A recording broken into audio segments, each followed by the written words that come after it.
Hello বন্ধুরা, আজকে সকাল সকাল বেরিয়ে পড়েছি নতুন একটি জায়গা তোমাদেরকে দেখানোর জন্য, যে জায়গাটি হলো বেলপাহাড়ি। বেলপাহাড়ি এখন ঝাড়গ্রাম জেলার মধ্যে রয়েছে, আগে এটি পশ্চিম মেদিনীপুর জেলার মধ্যে ছিল। তো এই বেলপাহাড়ি জায়গাটা এখন একটা বাইরের পর্যটকদের জন্য খুবই দারুণ একটা ট্যুরিস্ট স্পট, একটা সেন্টার জায়গা বেলপাহাড়ি। এখান থেকে আশেপাশের অনেকগুলো জায়গা দর্শন করার জন্য মানুষরা এসে থাকেন। আমরা চলেছি এখন শিলদা থেকে চাকুলিয়া যাওয়ার রাস্তায়। এই রাস্তায় কিছুটা এসেই আমরা পৌঁছে গেলাম এই নারায়ণপুর মোড়ে। এই নারায়ণপুর মোড় থেকে আমরা চলে যাব ডান দিকে, দেখতে পাচ্ছ যেদিকে ওই ট্রাকটি গেল পশ্চিম দিকের রাস্তায়। এই রাস্তায় এই নারায়ণপুর মোড় থেকে 5 কিলোমিটার গেলেই আমরা পৌঁছে যাব আমাদের আজকের সেই বেলপাহাড়িতে, যেটা তোমাদেরকে দেখানোর জন্য আজকে আমরা সকাল সকাল বেরিয়ে পড়েছি। বন্ধুরা, সকাল সকাল দুজনে আমরা বেরিয়ে পড়েছি তোমাদেরকে নতুন নতুন জায়গা দেখাবার জন্য। এই নারায়ণপুর মোড় থেকে আমরা 5 কিলোমিটার পশ্চিম দিকে গেলেই পৌঁছে যাবো আজকের আমাদের যে ট্যুরিস্ট ডেস্টিনেশন সেই বেলপাহাড়িতে। যদি আমাদের চ্যানেলে কেউ নতুন থাকো, অবশ্যই আমাদের চ্যানেলটি সাবস্ক্রাইব করে দেবে এবং তার পাশে যে বেল আইকন আছে সেটিকে প্রেস করে দেবে এরকমই আরও অনেক আকর্ষণীয় জায়গার ভিডিও দেখার জন্য। বেলপাহাড়ি হলো একটা এখানে সেন্টার পয়েন্ট। এখান থেকে আশেপাশের অনেকগুলি পিকনিক স্পট এবং ট্যুরিস্ট স্পট রয়েছে, যেগুলো তোমাদেরকে এক এক করে দেখাবো। আজকে প্রথম দিনে আমরা ঘাগরা যাব, ঘাগরা জলপ্রপাত যেটা আছে সেটা, এবং তার পাশে আরও অনেকগুলি জায়গা রয়েছে বেলপাহাড়িতে, যেমন তারাফেনী ড্যাম, গাড়রাসিনী পাহাড়, খান্দারানী লেক, ঢাঙ্গি কুসুম জলপ্রপাত, কেতকি ঝর্ণা, ময়ূর ঝর্ণা। এখানে বেলপাহাড়িতে আসার জন্য কলকাতা থেকে এলে ট্রেনে ঝাড়গ্রাম স্টেশনে নেমে সেখান থেকে বাস বা ছোটো গাড়ি পেয়ে যাবে, আর বেলপাহাড়ি পর্যন্ত ডাইরেক্ট ধর্মতলা থেকে বাসও আছে। এখন এই রাস্তা দিয়ে আমরা চলে যাব বেলপাহাড়িতে। সেখান থেকে যে ট্যুরিস্ট স্পটগুলো আছে সেগুলো তোমাদেরকে এক এক করে দেখাবো। আশা করি ভিডিওটি ভালো লাগবে, পুরো ভিডিওটি লাস্ট পর্যন্ত দেখতে থাকো।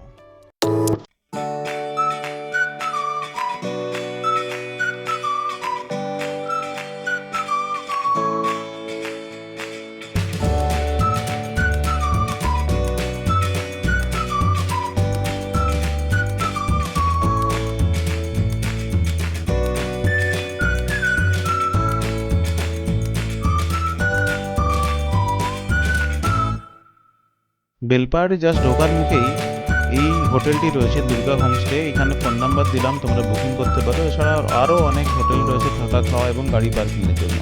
দেখতে পাচ্ছ এখানে একটা লিস্ট করা আছে যে এখান থেকে কাছাকাছি যে ট্যুরিস্ট স্পটগুলো সেগুলো কোন দিকে এবং কত কিলোমিটার গেলে পাওয়া যাবে।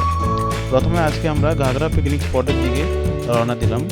এই বেলপাহাড়ি থেকে প্রায় 6 কিলোমিটার গেলে আমরা এই ঘাগরা পিকনিক স্পটে পৌঁছে যাব। এই রাস্তার কিন্তু একটা ভালো জিনিস হচ্ছে যে রাস্তার যে টার্নিংগুলো, সেই টার্নিংগুলোতে ডিরেকশন খুব ভালোভাবে দেওয়া আছে, যে কোন দিকে গেলে আর তোমরা পিকনিক স্পটের ঠিক জায়গায় পৌঁছাতে পারবে। এই রাস্তাটার দুদিকে সৌন্দর্যগুলো কিন্তু দারুণ, প্রাকৃতিক সৌন্দর্য দেখতে দেখতে মন তোমাদের ভরে যাবে এবং তার কিছুক্ষণ গেলেই পৌঁছে যাবে সেই ঘাগরা পিকনিক স্পটে।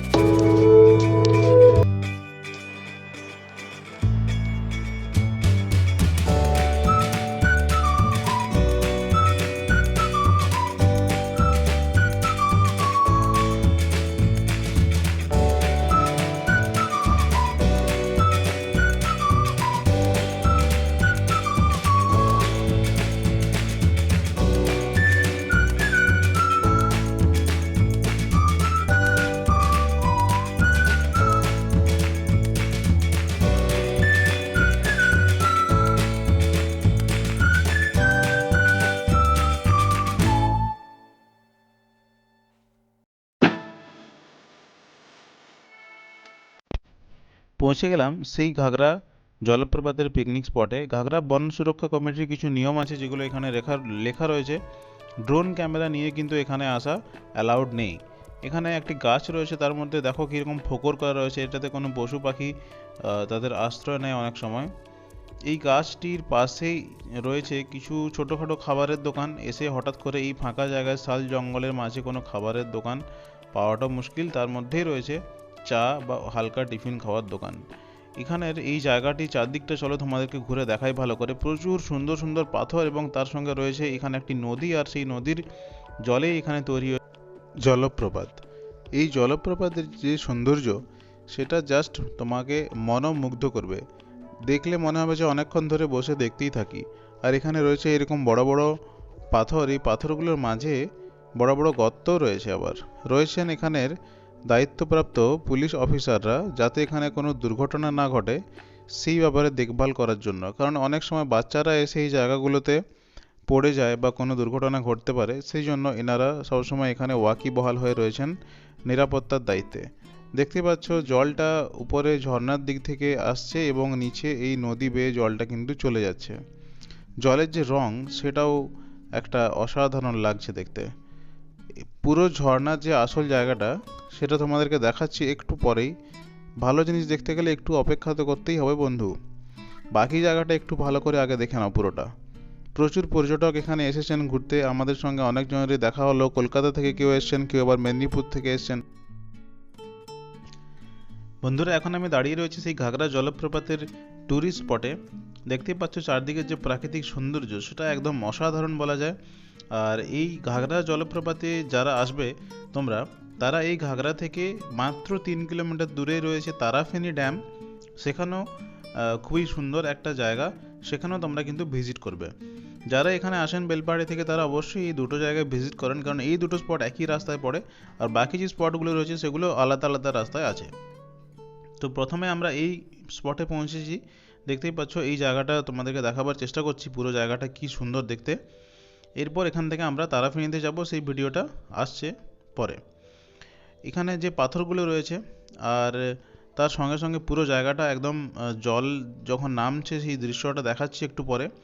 দড়ি দিয়ে জায়গাগুলো বেঁধে দেওয়া হচ্ছে বর্ডারের মতো করে, যাতে বাচ্চারা এখানে এলে কোনো রকমেই ওই দিকে পড়ে না যায়, সাবধানতা অবলম্বন করার জন্য।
আসলে এই জলপ্রপাতটি, এই নদীর জল যেটা, সেই জলটাই পাথরের মধ্যে দিয়ে পড়ছে, সেটি এখানে জলপ্রপাত। এই নদীর জলের উপরের দিকটা তোমাদেরকে দেখাবার চেষ্টা করছি, এবং এই পাথরগুলোর একদম উপরে উঠে টপ থেকে ভিউটা দেখো, কি দারুণ একটা সুন্দর একটা জায়গা লাগছে দেখতে। আর এখানে প্রচুর পর্যটক এসেছেন, দেখতেই পাচ্ছ। উপরের দিকে নদীর যে জল সেটা কিন্তু অনেক ধীর গতিতে এইভাবে বয়ে চলেছে, আর পাথরের ওই জায়গায় গিয়ে জলপ্রপাতের আকার নিয়েছে। কেমন লাগছে জায়গাটা দেখতে কমেন্টে অবশ্যই জানাবে। এই জলটা আস্তে আস্তে নিচের দিকে গিয়ে ওখানে পড়ছে। এই পাথরগুলো দিয়ে ওঠার সময় কিন্তু সাবধানে উঠতে হবে, একবার পা পিছলে গেলে কিন্তু নিচে পড়ে যাবে, তাই উপরে ওঠা বা নিচে নামা কিন্তু খুবই সাবধানে। আর ফটো তোলার সময় একটু সাবধানে তোলা দরকার, ফটো তুলতে গিয়ে পা পিছলে পড়ে গেলে কিন্তু সেক্ষেত্রে মুশকিল হয়ে যাবে। উপরে ওঠা নিচে নামা এই সমস্ত জায়গাগুলোতে দাঁড়িয়ে ফটো তোলা এবং পিকনিক করার জন্য দারুণ একটা স্পট তোমাদেরকে দেখালাম।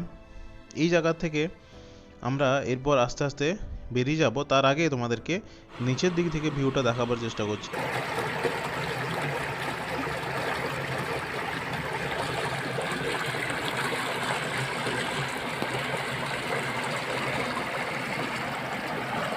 সৌন্দর্য, বিভিন্ন জলপ্রপাত তোমরা দেখেছো ইউটিউবে, তার মধ্যে এটাও একটা অন্যতম। এখানে পাথরগুলোর যে আকার আকৃতি সেগুলো কিন্তু দারুণ, আর জলের রংটা দেখো জাস্ট, ওহো, এরকম জলের একটা রং এটা কিন্তু ভাবা যায় না। জাস্ট খুব কম জায়গাতে এরকম জলের একটা রং আমি দেখেছি, খুব কমই।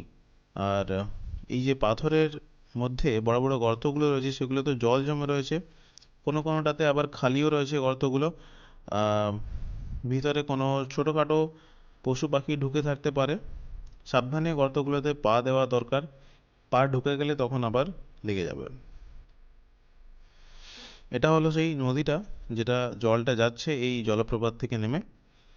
আর নিচের দিক থেকে ভিউটা দেখো, এটা জাস্ট হলো নিচের দিক থেকে যে ভিউটা সেইটা। কেমন লাগলো পুরো ভিডিওটা জানাও। দেখা হচ্ছে পরের ভিডিওতে, সবাই ভালো থেকো ততদিন পর্যন্ত।